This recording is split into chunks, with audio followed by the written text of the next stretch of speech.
¿De acuerdo? Los ejemplos de externalidades positivas. Por ejemplo, la ubicación de una casa cerca de un parque. Es lo que habíamos conversado.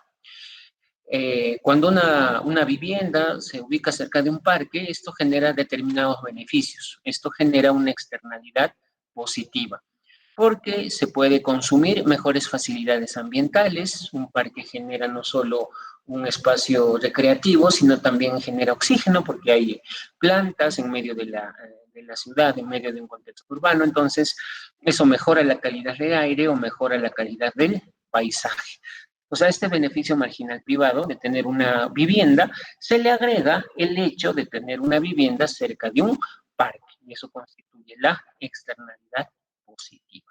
Entonces, privadamente el precio de la vivienda debería ser este, pero agregado con esta externalidad, el precio y la cantidad, el equilibrio o el óptimo social debería ser en realidad este. Este es el óptimo privado, mientras que este es el óptimo social. El óptimo privado, al óptimo privado hay que agregarle la externalidad positiva en este caso. El beneficio marginal, como vemos en el gráfico, es menor que el beneficio marginal social.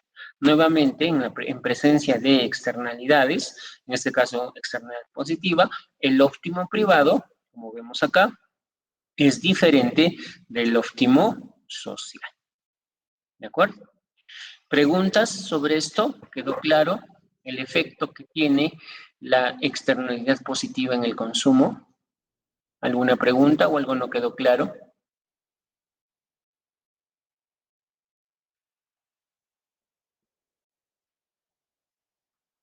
¿Alguna pregunta?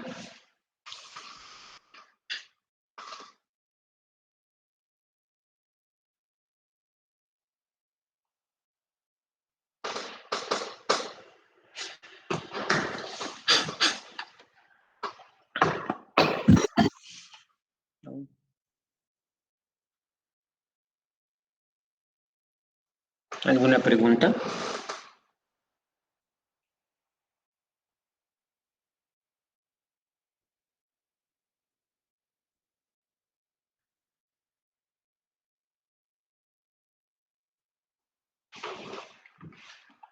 Muy bien, si no hay preguntas, vamos a continuar.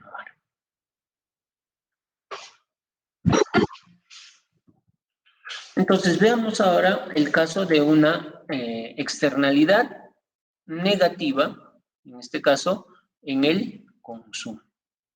Entonces, una externalidad negativa afecta el beneficio que reciben los compradores por consumir una cantidad de un determinado bien o servicio. Nuevamente, estamos en el equilibrio en el cual el costo marginal equivale a la oferta, el beneficio marginal privado equivale a la demanda. Entonces, la interacción entre la oferta y la demanda determinan un óptimo privado, ¿de acuerdo? El óptimo privado que determina una producción de equilibrio óptima y un precio óptimo, ¿de acuerdo? Este es el óptimo, el óptimo privado, ¿de acuerdo? Como estábamos viendo anteriormente. Este es el óptimo privado, que determina el precio y la cantidad de equilibrio en este mercado por la interacción entre la oferta y la demanda, ¿de acuerdo? Sin considerar ninguna externalidad. En este caso estamos hablando de una externalidad negativa en el consumo, por ello la externalidad se ubica en el eje negativo, puesto que implica una reducción en los beneficios marginales, es decir, en la demanda. La externalidad negativa en la demanda afecta los beneficios marginales. Por lo tanto, reduce el beneficio marginal privado. Entonces, el beneficio marginal social es la demanda privada, en este caso, menos, dado que la externalidad es negativa, la presencia de una externalidad. Pues eso reduce justamente la demanda. En este caso, la demanda privada más la externalidad. En este caso, consideremos que la externalidad es negativa. ¿De acuerdo?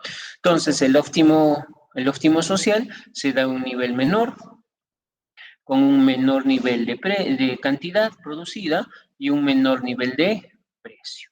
¿De acuerdo? Este es el óptimo social ante la presencia de una externalidad. Cuando se da una externalidad negativa en el consumo, el beneficio marginal privado es mayor que el beneficio marginal social, justamente por la presencia de una externalidad negativa. Ejemplo de esto, por ejemplo, son un grupo de personas o un restaurante donde se aceptan personas fumando. Entonces, eso afecta el bienestar privado de determinados grupos de personas que pues no fuman, ¿no es cierto? Otro ejemplo de esto es cuando las personas no respetan las señales de tránsito, por ejemplo. Cuando una persona conduce un auto, espera que todos pues, respeten las señales de tránsito, mientras que si es que alguno infringe, se pasa una luz en rojo o supera el límite de velocidad, entonces eso podría afectar la demanda a través de una externalidad. Eso podría constituir una externalidad negativa que reduce el beneficio marginal. En este caso, el óptimo privado es diferente del óptimo social, como vemos acá. Entonces, en definitiva, ante la presencia de externalidades, sea en la producción o sea el consumo, el óptimo privado siempre es diferente del óptimo social. Como veíamos en los casos anteriores, una externalidad negativa en la producción, una externalidad positiva en la producción incrementa la oferta social o el costo marginal social. Una externalidad negativa en la producción reduce el costo marginal social. Una externalidad positiva en el consumo incrementa el beneficio marginal social. Mientras que una externalidad negativa en el consumo reduce el beneficio marginal social. ¿De acuerdo? Pues esos son los efectos de las externalidades. En el caso de la producción, afectan el costo marginal, mientras que las externalidades en el consumo, afectan el beneficio marginal. Puede ser positiva o negativa. Entonces, en presencia de externalidades, como hemos visto, el mercado por sí solo, a través de un equilibrio competitivo, no asigna correctamente los recursos. En los 4 casos que hemos hablado, el mecanismo de mercado es el óptimo privado, pero este no asigna adecuadamente los recursos. En todos los casos, la solución privada o la solución de mercado es subóptima. Entonces, y eso se debe justamente a la presencia de las externalidades que pueden afectar los costos marginales o los beneficios marginales. En este caso, cuando existen externalidades, el equilibrio competitivo no asigna correctamente los recursos, por lo tanto, se da una provisión no óptima del bien para la sociedad. En este caso, de una externalidad negativa en el consumo, el óptimo privado genera un exceso de producción y un precio más alto. En el caso de una externalidad positiva en el consumo, el equilibrio de mercado genera una cantidad menor y un menor precio. El precio debería ser más alto y la producción también debería ser más alta. En el caso de una externalidad negativa, el equilibrio de mercado, el equilibrio de mercado competitivo, también genera una cantidad subóptima, una producción muy alta y un precio muy bajo. Y en el caso de una externalidad positiva, el equilibrio de mercado también genera una producción, un equilibrio subóptimo, con una producción muy baja y un precio muy elevado. ¿De acuerdo? Entonces, el equilibrio competitivo ante la presencia de externalidades lo que genera es una asignación, una provisión no óptima del bien para la sociedad. La producción será excesiva, como hemos visto, o será insuficiente dependiendo del tipo de externalidad, generando una pérdida de eficiencia para la sociedad. Entonces, esos son los fundamentos que permiten que ante la asignación subóptima de precios y cantidades en el equilibrio competitivo ante la presencia de externalidades, se generen mecanismos para la corrección de esas externalidades, la regulación de los mercados. Entonces, uno de esos primeros canales son generar mecanismos privados de corrección. Entonces, antes de la intervención estatal directa, se pueden generar mecanismos privados de corrección. ¿Cuáles son esos mecanismos? Uno de ellos es la internalización de externalidades a través de la fusión o adquisición entre un agente que provoca la externalidad y el agente que resulta afectado por esta. Un ejemplo es el caso de una externalidad negativa en la producción. Por ejemplo, cuando veíamos, si esto es una cuenca, acá tenemos una unidad económica y acá tenemos otra unidad económica. Esta unidad económica genera una externalidad negativa para esta otra unidad económica. Entonces, esta es la unidad económica A, esta es la unidad económica B. Una solución privada es que tanto A como B se fusionen. Y al fusionarse estos dos agentes económicos, se internaliza esta externalidad porque forma, al fusionarse, la externalidad negativa se internaliza como un costo marginal o dentro de los costos marginales. ¿De acuerdo? Esa es una solución privada.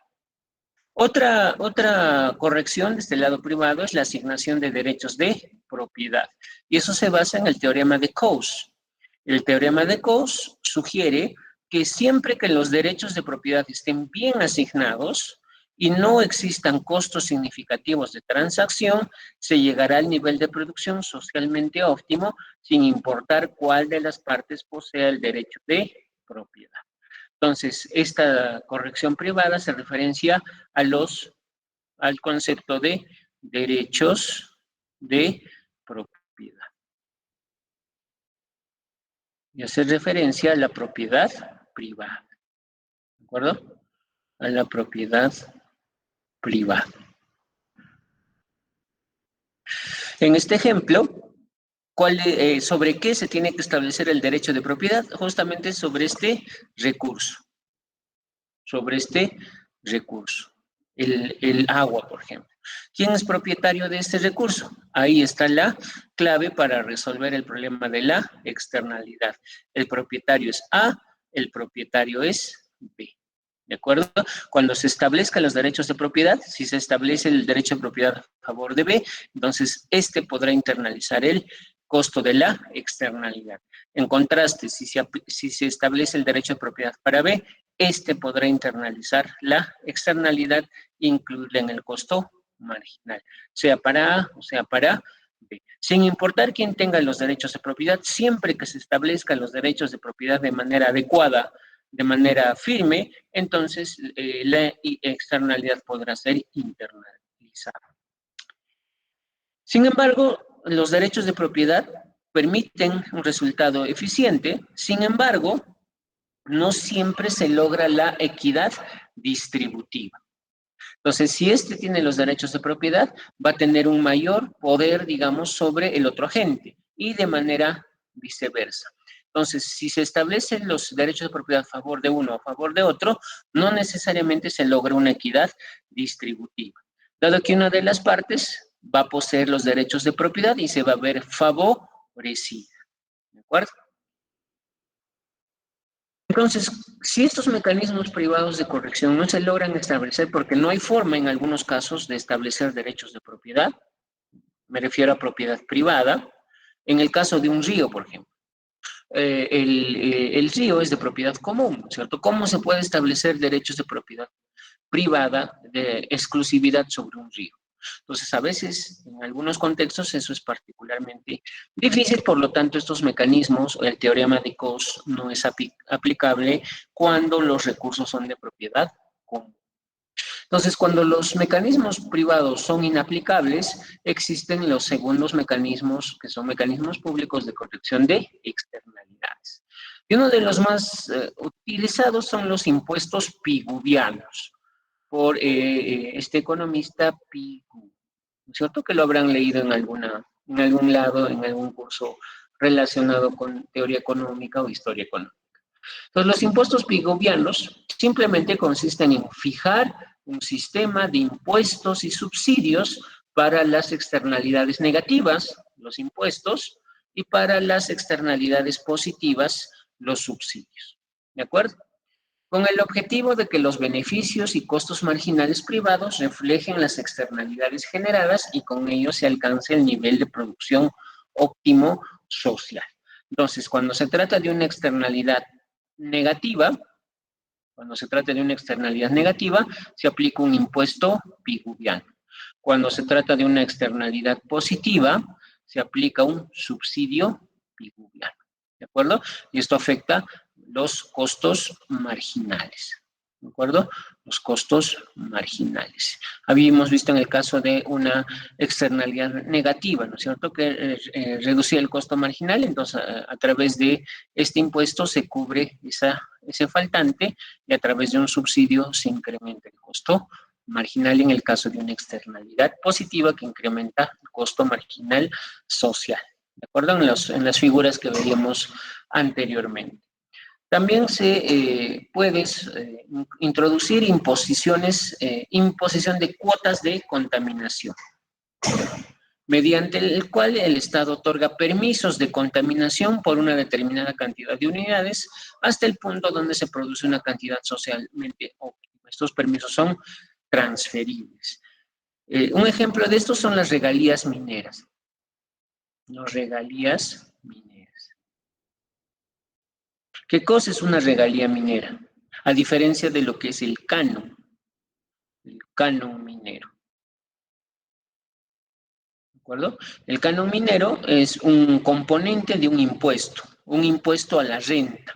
Cuando una persona, impuesto a la renta, cuando una empresa, ¿no es cierto?, explota minerales, vende estos minerales, obtiene ingresos y esos ingresos constituyen una base gravable para un impuesto a la rentabilidad, mientras que la regalía minera es un derecho de explotación.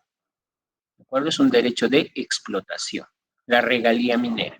Entonces, esa regalía minera constituye o es una figura de estas cuotas de contaminación. Sabemos que una empresa minera va a explotar, ¿no es cierto?, los recursos, va a generar distintos niveles de contaminación. Entonces, esa generación de contaminación, el hecho mismo de extraer un recurso del suelo, del subsuelo, genera una afectación ambiental. Por lo tanto, esta regalía minera trata de compensar por esa explotación del recurso natural. Entonces, la regalía minera, se produzca o no se produzca minerales, siempre las empresas mineras, cuando están en fase de explotación y de construcción de sus yacimientos, pagan este concepto de regalía minera, que es un derecho a la explotación.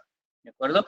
Y eso lo que hace es compensar justamente la afectación generada en el costo marginal. ¿De acuerdo? La regalía minera. Entonces, hay otras formas para corregir externalidades. Una de ellas es la restricción de una actividad. Cuando una actividad sobreexplota recursos, genera una afectación, ¿no es cierto?, al óptimo social, y una de las opciones es la veda en la pesca. Entonces, en algunos periodos del año se vedan determinadas especies, por ejemplo, la corvina, pejerrey, jurel, etcétera, ante el riesgo de depletar o acabar con el recurso marino, ¿no es cierto? Entonces, es una forma de regular la sobreexplotación de recursos naturales, en este caso, un recurso natural renovable. Y otro mecanismo público para la corrección de externalidades es la regulación directa en el proceso productivo. ¿De acuerdo? En los casos anteriores eran intervenciones periféricas dentro del equilibrio de mercado. Sin embargo, una opción también puede ser la regulación directa en el proceso productivo. Se puede limitar el uso de insumos, restricciones un ejemplo de esto es las restricciones en los insumos de la hoja de coca. Entonces, ¿por qué? Generalmente la comercialización de la hoja de coca está regulada directamente por ENACO. Legalmente solo se puede comercializar, comprar y vender hoja de coca a través de la Empresa Nacional de la Hoja de Coca, justamente ENACO. Justamente, ¿por qué? Porque la hoja de coca es un insumo para actividades ilícitas, ¿de acuerdo? Si hubiera un libre mercado sobre hoja de coca, pues probablemente el narcotráfico, ¿no es cierto?, la producción de bienes o de productos estupefacientes podría incrementarse, ¿no es cierto? Entonces, para regular eso, la producción de estupefacientes genera una externalidad negativa, ¿no es cierto? Entonces, para regular eso, justamente se canaliza directamente el proceso productivo, se regula directamente la comercialización de la hoja de coca a través de una empresa nacional. Entonces, a través de esto se trata de regular o minimizar el efecto ilícito de la hoja de la coca, por ejemplo. Entonces, ¿hasta acá hay alguna pregunta sobre externalidades?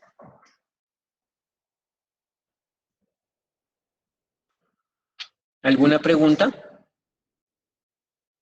¿Algo no quedó claro de lo que hemos estado viendo?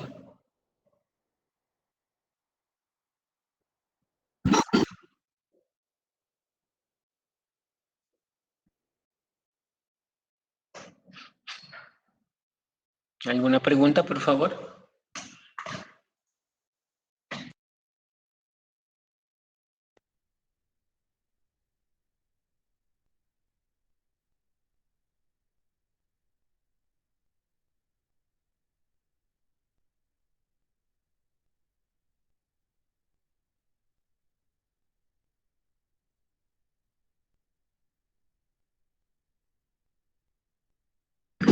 ¿Alguna pregunta?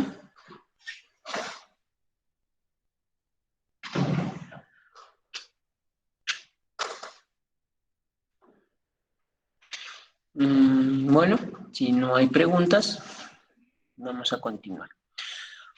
Entonces, hemos visto externalidades como una razón por las cuales se regula. Y hemos visto que se puede regular desde el lado privado, internalizando las externalidades, justamente, estableciendo derechos de propiedad, como lo sugiere el teorema de Coase, o también puede regularse las externalidades vía intervención pública, puede ser indirecta, como veíamos a través de los impuestos o subsidios piguvianos, a través de otros mecanismos como la regulación directa a través del control de la misma actividad productiva.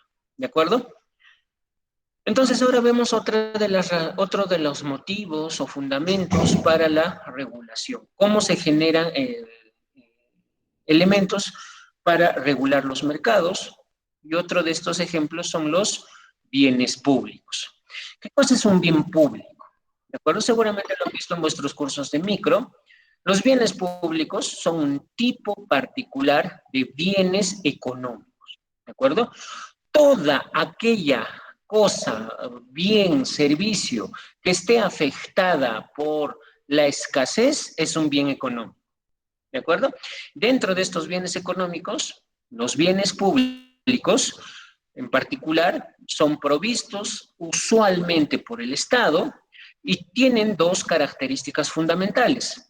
Una de las primeras características es la no rivalidad y otra característica es la no exclusividad. Pues vamos a ver esas dos características. La primera característica de un bien público es la no rivalidad. ¿Qué significa? Significa que los bienes, aún después de ser consumidos por un individuo, siguen disponibles para el consumo de otros individuos. Entonces, este es un concepto importante que diferencia un bien público de un bien privado. ¿De acuerdo? Un bien privado podría ser una botella de Coca-Cola. Si yo me tomo la Coca-Cola, pues ya no va a estar disponible para que esa misma botella de Coca-Cola se la pueda tomar otra persona. ¿De acuerdo? Sin embargo, un bien público sí. ¿De acuerdo? Puede ser un ejemplo de esto, de la no rivalidad, la seguridad ciudadana. La seguridad ciudadana. La seguridad provista por la policía. ¿De acuerdo? El hecho que la policía me brinde seguridad a mí no limita el consumo o la provisión de que otra persona, mi vecino, por ejemplo, también disfrute del consumo de este bien llamado seguridad. Pues espero que se eh, entienda un poquito la diferencia en el concepto de no rivalidad entre un bien privado y un bien público.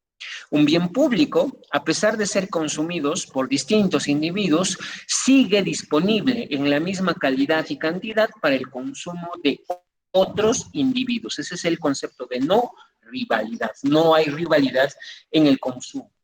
Esto significa que no se agotan en el consumo y por lo tanto, y esto es importante, el costo adicional de una unidad ya producida será igual a cero para el resto de individuos que lo consuman. En el caso de una Coca-Cola, la siguiente unidad va a tener el mismo costo que la primera. Sin embargo, una unidad de seguridad para una persona no implica que se incremente el costo para la siguiente persona. Entonces, por ejemplo, el pago de un policía es si cuida una sola casa o si cuida 10 casas. El costo marginal es el mismo. Sin embargo, en un bien privado como la Coca-Cola, cada una de las botellas de Coca-Cola tiene un costo diferente. ¿De acuerdo? Esa es otra implicancia de este concepto de no rivalidad. Entonces, en un bien no rival, el individuo adicional puede consumir el bien en un costo marginal nulo, ¿de acuerdo? Y es el ejemplo de la policía, ¿no es cierto? Al policía no se le paga por número de casas cuidadas o número de personas cuidadas, sino se le paga un valor fijo que es el mismo para 1, para 10, para 50 personas. Entonces, el costo marginal adicional es igual a cero. En el caso de la Coca-Cola no es igual. El costo marginal es constante para cada nuevo individuo. ¿De acuerdo? Ejemplos. Ejemplos de esto, ya habíamos visto la policía.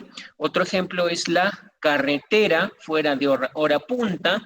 El hecho de que esté la carretera puede ser usada por un auto, puede ser usada por distintos autos. No limita justamente el consumo, la disponibilidad de espacio en la carretera, no limita el uso de esa carretera por parte de uno o dos autos. El hecho de que esté construida la carretera, haya uno o haya dos, no incrementa el costo marginal. El costo marginal para la unidad adicional, para el cliente adicional es igual a cero. Otro ejemplo de bien no rival es un faro de navegación marítima. Entonces, esta es la playa, acá está el faro, un barco se beneficia, el siguiente barco no necesita un costo adicional, el costo marginal del barco adicional es igual a cero, ¿de acuerdo? Es lo mismo con un puerto también. La segunda característica de un bien público es la no exclusividad o la no exclusión. ¿Qué significa esto? Esto significa que es imposible excluir a alguien del consumo una vez que se ha provisto el bien. Nuevamente, el ejemplo de seguridad. El hecho de que haya un policía en mi barrio, ¿no es cierto? Haya un policía, este es el policía, yo vivo acá, hay otra casa acá y mis otros vecinos y mis otros vecinos. Entonces, no hay forma de que él consuma y este no consuma porque el servicio de seguridad está disponible para todos. ¿De acuerdo? Otro ejemplo es el recojo de la basura. Por ejemplo, simplemente no hay forma de excluir a una persona del recojo de la basura. Simplemente una persona va a una esquina y tira la bolsa de basura y cuando pase el carrito recolector de basura lo va a recoger sí o sí. Entonces, no hay forma de discriminar a una persona o a otra persona del consumo de este tipo. Entonces, es restrictivamente costoso generar un impedimento para evitar que alguien acceda al bien. ¿De acuerdo? Un ejemplo adicional es el caso del alumbrado público. Tenemos una casa acá, tenemos otra casa acá, tenemos otra casa acá y otra casa acá. Y en medio de ellos está el foco de alumbrado público. ¿Cómo se puede excluir el consumo de estas casas? Es imposible o es prohibitivamente costoso porque la luz irradia para todos por igual a lo largo del barrio. Eso hace referencia a esa característica de no exclusión en el consumo de un bien. ¿Se entienden esas dos características? ¿Quedaron claras? Esas dos características en el consumo de un bien público. Sí, profesor. Sí, profesor, quedó claro. Perfecto. Entonces, tal vez para avanzar, vamos a terminar de hablar de esto. Acá hay un pequeño grafiquito en el cual se ve la categorización de los bienes en función de esas dos características. La característica que vimos anteriormente, la característica de no rivalidad y no exclusión. Entonces, esta es la categoría de exclusión. Este es digamos, un indicador de exclusión. Este es de rivalidad y este es de exclusión. Entonces, 0 implica que la exclusión es prohibitivamente costosa y a medida que va creciendo, incrementándose el grado de exclusión, se llega a un nivel de exclusión fácil. En este otro caso, hay un grado alto de rivalidad y un grado bajo de rivalidad. ¿De acuerdo? Entonces, considerando esos dos ejes, podemos graficar dos líneas y dividir en estos cuadrantes. En el primer cuadrante podemos categorizar aquellos bienes que tienen un nivel alto de no exclusividad y de no rivalidad. ¿De acuerdo? Ya entendimos qué significa la no exclusividad y la no rivalidad. La no exclusividad hace referencia a que no se puede limitar o excluir del consumo de algún individuo. Esto implica que la exclusión es prohibitivamente costosa y por el lado de la rivalidad implica que el hecho de que esté disponible para una persona no implica que se reduzca la calidad ni la cantidad disponible para el consumo de otra persona. Entonces, a eso se refiere el bajo costo marginal. Recuerden que adicionalmente, la unidad adicional del costo marginal es igual a 0. ¿De acuerdo? Y acá hay un grado mayor de costo marginal de la unidad adicional. Pues en el primer cuadrante podemos agrupar aquellos bienes que se denominan bienes públicos puros. Un bien público puro es aquel que tiene un elevadísimo grado de no exclusividad y un elevadísimo grado de no rivalidad.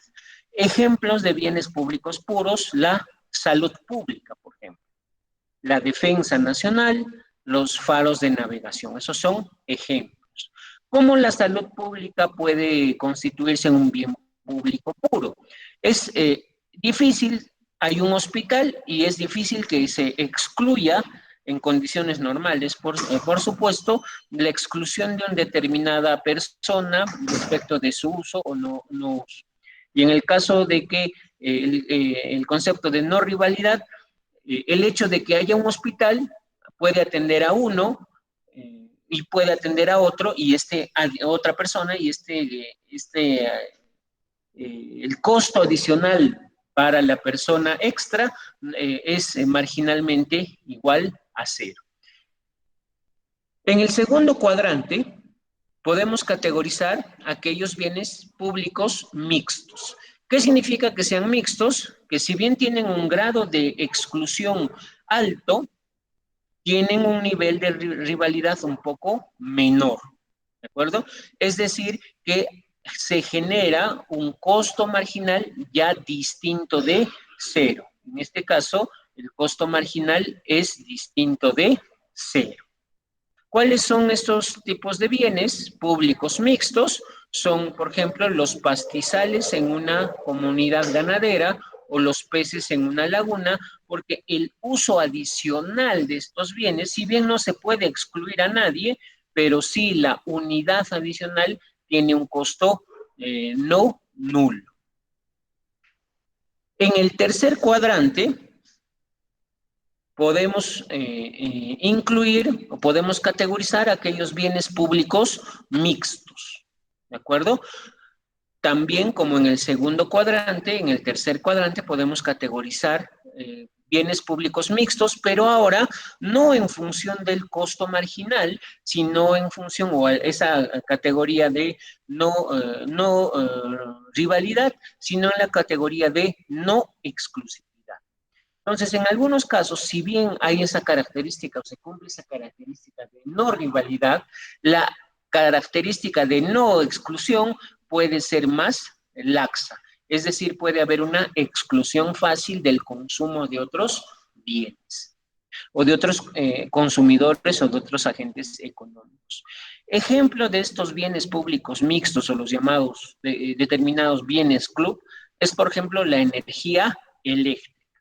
La energía eléctrica, si bien el costo adicional es relativamente igual a cero para un individuo adicional, porque la red pública, recuerden que la red pública de energía eléctrica está determinada así, ¿no es cierto?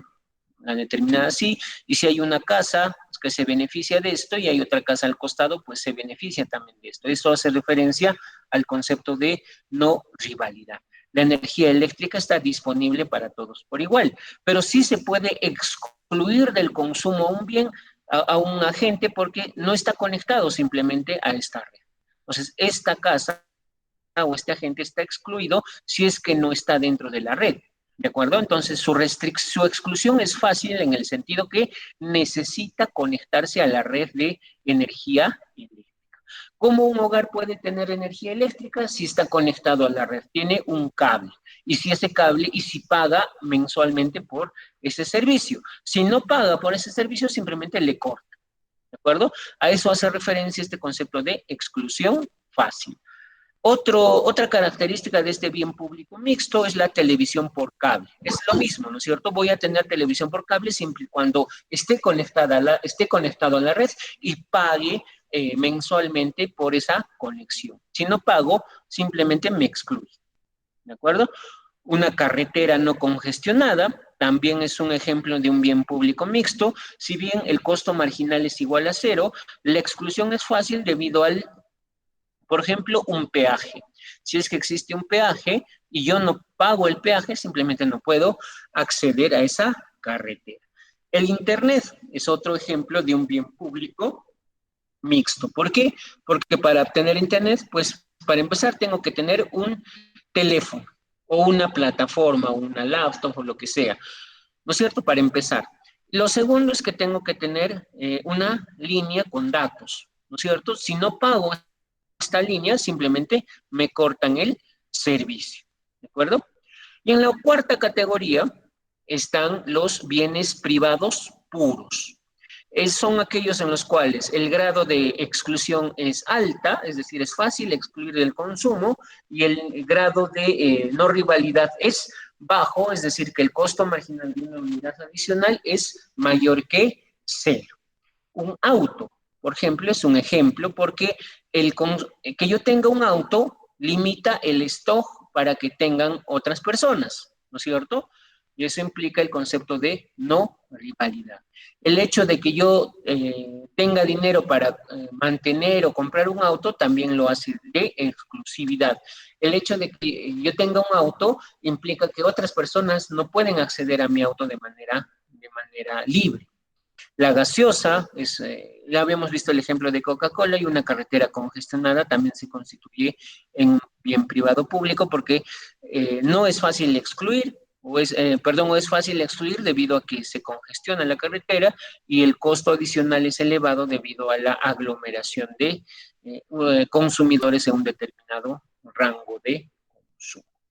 Entonces, en función de esas características de no exclusividad y no rivalidad, es posible categorizar a los bienes en bienes públicos puros, bienes privados puros y bienes públicos mixtos, bienes públicos de propiedad común y bienes públicos o denominados bienes club. ¿De acuerdo? Entonces, la no rivalidad y la no exclusión tienen como consecuencia que los individuos estén incentivados a subdeclarar su verdadera valoración o disposición a pagar por la provisión del bien público. ¿Qué cosa es la disposición a pagar? Recuerden que si tenemos una que si tenemos cantidad y tenemos precio y tenemos la demanda y tenemos la oferta. Esta es la demanda y esta es la oferta. ¿De acuerdo? Acá tenemos un nivel de cantidad óptimo en competencia y tenemos un nivel de precio óptimo. ¿De acuerdo? ¿Qué cosa es la disponibilidad a pagar? Es la valoración máxima. ¿Qué significa esto? Que, por ejemplo, si tenemos un consumidor en este punto, recuerden cuando revisábamos cuando hacíamos revisión de la forma en la cual se determina la demanda, cada uno de estos puntos constituye un óptimo, ¿de acuerdo? Un óptimo en el cual los consumidores están maximizando sus beneficios sujeto a su restricción presupuestaria. Cada uno de estos puntos en la demanda representa eso. Entonces, este punto en particular es una valoración de una determinada persona. No es el precio de mercado, sino es el precio que esta persona valora este determinado bien. Entonces, la diferencia entre esa valoración y el precio de mercado es el excedente del consumidor. A lo que se refiere la valoración o disponibilidad de pagar es el valor máximo, este valor, que un consumidor estaría dispuesto a pagar por este bien. ¿De acuerdo? Y en el caso de un bien público, los consumidores, justamente por esa característica de ser público, de que de que se va a producir, lo pague o no lo pague, hace que los consumidores, que los agentes, subdeclaren su verdadera valoración o disposición a pagar justamente por las características que tiene el bien público. ¿De acuerdo? Y de acá nace un concepto que seguramente lo han escuchado en algún libro de economía o lo han leído en algún libro de economía, que es el concepto del free ride. ¿De acuerdo? Es un comportamiento natural en el cual si una persona, natural en el sentido económico del término, si una persona observa que un bien, en este caso un bien público, va a ser producido sí o sí, entonces subdeclara su verdadera valoración o disposición a pagar. Esto lo vamos a ver con una aplicación, lo vamos a ver con un ejemplo más adelante sobre este concepto de free ride. Entonces, estarían incentivados, ya que hay un diseño de incentivos, a no pagar por el bien público. Como el bien es público, es decir, se va a proveer, lo pague yo o no lo pague yo, entonces, si lo pago, dado que no me pueden, si no lo pago, mejor dicho, dado que no me pueden excluir del consumo, puedo optar simplemente por no pagar. Un bien público, recuerden que se ofrece bajo esos criterios de no rivalidad y no exclusión. Y si yo no lo pago, un bien público puro, por ejemplo, si yo no pago, yo no contribuyo a su pago, igual me beneficio del mismo. Ejemplos de esto, este concepto free rider, el pago de la policía. La policía brinda seguridad ciudadana, ¿no es cierto? La seguridad ciudadana. ¿De dónde viene el pago del policía? Viene de los impuestos, ¿no es cierto? Entonces, una persona, agente A, paga impuestos y una persona B no paga impuestos. Simplemente no pago mis impuestos. ¿Me pueden excluir de beneficiarme de la seguridad ciudadana por no pagar impuestos? No. ¿De acuerdo? Entonces, esto se le llama los incentivos. Incentivos. ¿De acuerdo? Puedo no pagar yo los impuestos, sé que los impuestos sirven para pagar el sueldo a la policía, pero simplemente yo no pago el impuesto, no, opto por no pagar el impuesto, pero igual la policía me brinda al que paga y al que no paga impuestos servicios de seguridad. Otro ejemplo de free rider, el servicio de limpieza pública. ¿De acuerdo? El servicio de limpieza pública, la limpieza pública, que ofrece la municipalidad, consiste en recoger basura, ¿no es cierto? Y se financia a través de un pago. Hay un pago por un arbitrio, le llaman por el servicio de recojo público, del servicio de recojo de basura. Hay un agente A que paga y hay un agente B que no paga. No paga este servicio de limpieza pública en la municipalidad, no paga. Este que paga tira su basura en la esquina y este que no paga también tira su basura en la esquina. Y el servicio de limpieza pública recoge la basura de ambos. No hay forma de excluirle a B de beneficiarse o de consumir este servicio de bien, este servicio de limpieza pública. Tanto A que paga, tanto B como paga, en la misma esquina dejan su basura y el servicio de limpieza igual recoge la basura de ambos. Entonces, esa es una característica de un bien público que es la no exclusión y la no rivalidad. ¿Cuál es el incentivo perverso a que B sabe que este servicio sí o sí se va a llevar a cabo y hay un incentivo a no pagar por ese servicio? Y ese se le llama el comportamiento free rider. Este comportamiento free rider es absolutamente común en cualquier persona, ¿de acuerdo? En cualquier persona, en cualquier comportamiento económico, ¿de acuerdo? Es totalmente, no sé si natural, pero es absolutamente común. Entonces, pónganse a pensar en los casos en los cuales, sabiendo que va a estar disponible algo, simplemente uno opta por no pagar o no colaborar.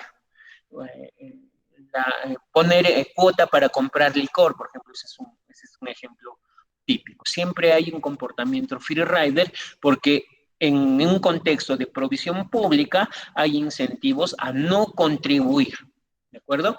Y eso implica, detrás de esto está la subdeclaración de la verdadera valoración o disponibilidad A, que se refiere justamente a la diferencia que hay entre la valoración y el precio de mercado. Entonces, este comportamiento free rider trae como consecuencia nuevamente una subprovisión del bien público con respecto del óptimo social. Por ello, la existencia de bienes públicos es una falla de mercado. ¿De acuerdo? Si este comportamiento free rider es masivo, ¿cuál es la implicancia para el servicio de limpieza pública? Que no tenga dinero suficiente como para ampliar su cobertura. ¿Qué pasa si este comportamiento free rider es masivo en el no pago de impuestos? Si no pago impuestos, pues hay menos recursos para tener un nivel de un servicio de seguridad ciudadana mejor. Justamente por eso radica la importancia del pago de impuestos. ¿De acuerdo? Siempre y cuando, digamos, se gestione de manera eficiente y honesta, entonces un mayor pago de impuestos debería repercutir en un mejor nivel de servicios públicos. ¿De acuerdo? Entonces, debido a que no es posible un sistema de racionamiento que se base en los precios y por la característica de no exclusión, es decir, no se puede excluir en el consumo, como veíamos en el caso de servicios de seguridad, servicios de limpieza pública, esto tiene como consecuencia que la competencia perfecta no generará la cantidad eficiente del bien público, debido a que no existen incentivos para contribuir voluntariamente a la financiación del mismo, a través de los impuestos o simplemente el pago de esos servicios. ¿De acuerdo? En un mercado competitivo con presencia de bien público, la provisión del mismo será subóptima. Entonces, en presencia de bienes públicos, el equilibrio competitivo es subóptimo. ¿De acuerdo? El equilibrio competitivo es subóptimo. Entonces, ¿cuáles son los mecanismos de corrección de los bienes públicos? Hay un mecanismo conceptual que es el equilibrio de Lindahl, seguramente lo han escuchado en algún libro de economía. Si asumimos que existen solo dos individuos en la economía, este es el modelo, ¿no es cierto?, que plantea Lindahl, con dos demandas, la demanda 1 y la demanda 2, esta es la demanda 1 y esta es la demanda 2, están en ejes contrarios, ¿no es cierto? Lo que se ha hecho acá simplemente es el gráfico para la demanda 1, esta es la demanda 1 y esta es la demanda 2.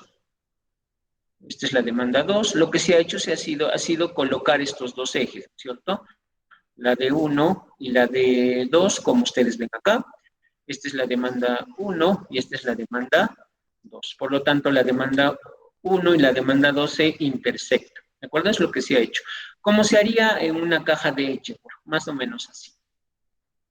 Entonces, tanto el consumidor 1, el agente 1 con el agente 2 deben financiar el bien público. Llámese la limpieza pública, por ejemplo. Si este es un barrio en el que vive el agente 1 y el agente 2, ambos tienen que financiar el servicio de limpieza pública.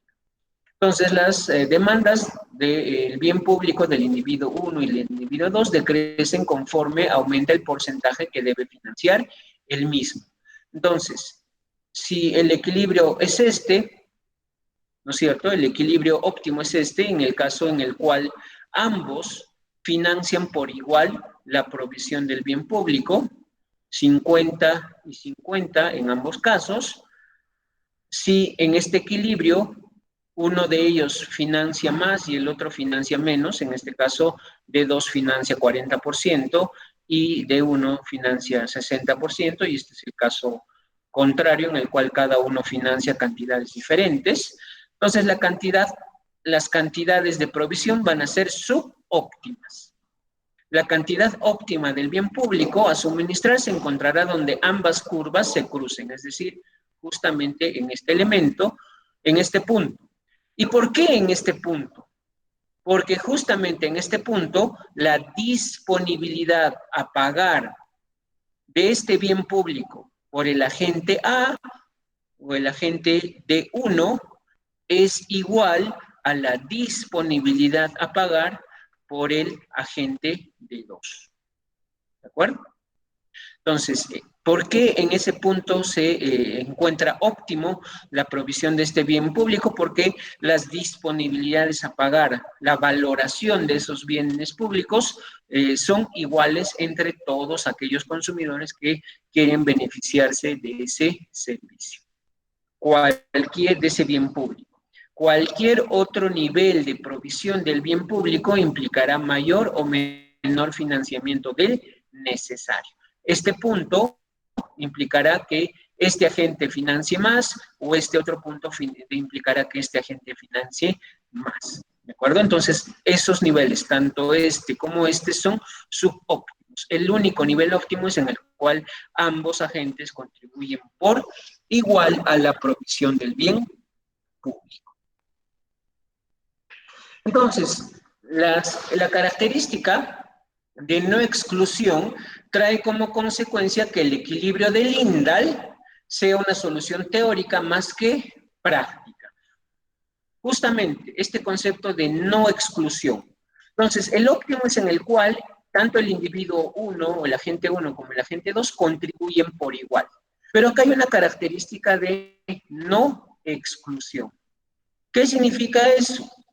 Ya hemos visto que sin importar si yo no pago, yo no contribuyo con el 50%, igual el servicio se va a llevar a cabo. Entonces yo puedo optar simplemente por no pagar, que D2 se la banque y él solo puede pagar, digamos, el 50%, y ¿quién va a proveer el resto? A través del Estado, a través del subsidio. Entonces, ¿qué hace que falla el equilibrio de Lindahl? El equilibrio de Lindahl, si bien es una solución conceptualmente irrelevante, porque la solución viene en el punto en el cual la disponibilidad a pagar por un determinado bien público entre los agentes económicos es igual, justamente el equilibrio de Lindahl falla por la presencia de este comportamiento free rider. Y este comportamiento free rider se genera porque el bien público tiene esta característica de no exclusión. Y la no exclusión significa que pague o no pague por ese bien público, igual no me pueden excluir de beneficiarme o de consumir ese bien, lo pague o no lo pague. Entonces, ¿cuáles son las soluciones frecuentes para la provisión de bienes públicos que tienen esta característica? Una es la provisión pública. Y un ejemplo es el recojo de residuos sólidos en la ciudad. Ya sabemos que la provisión de servicios del recojo de basura es subóptima, ¿de acuerdo? Subóptima.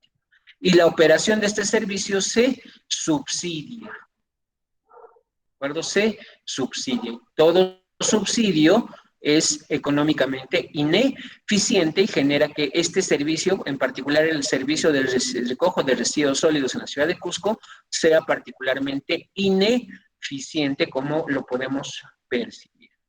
Y otra solución frecuente para la provisión de bienes públicos es el cobro de impuestos de suma fija. Esto significa que algunos individuos estarán pagando un monto mayor a su verdadera valoración, mientras que otros individuos estarán pagando muy poco. Esto quiere decir, si la provisión de un bien, esta es la demanda y este es el costo de ese servicio. Hay algunos que están pagando menos de lo que lo valoran y hay otros que están pagando mucho más de lo que valoran. ¿De acuerdo? Si este es el equilibrio y pensamos en que cada uno de estos, este es el precio fijo, digamos, y este es el precio que paga cada uno de los consumidores. Todo este rango está pagando menos de lo que lo valora y todo este rango está pagando más de lo que lo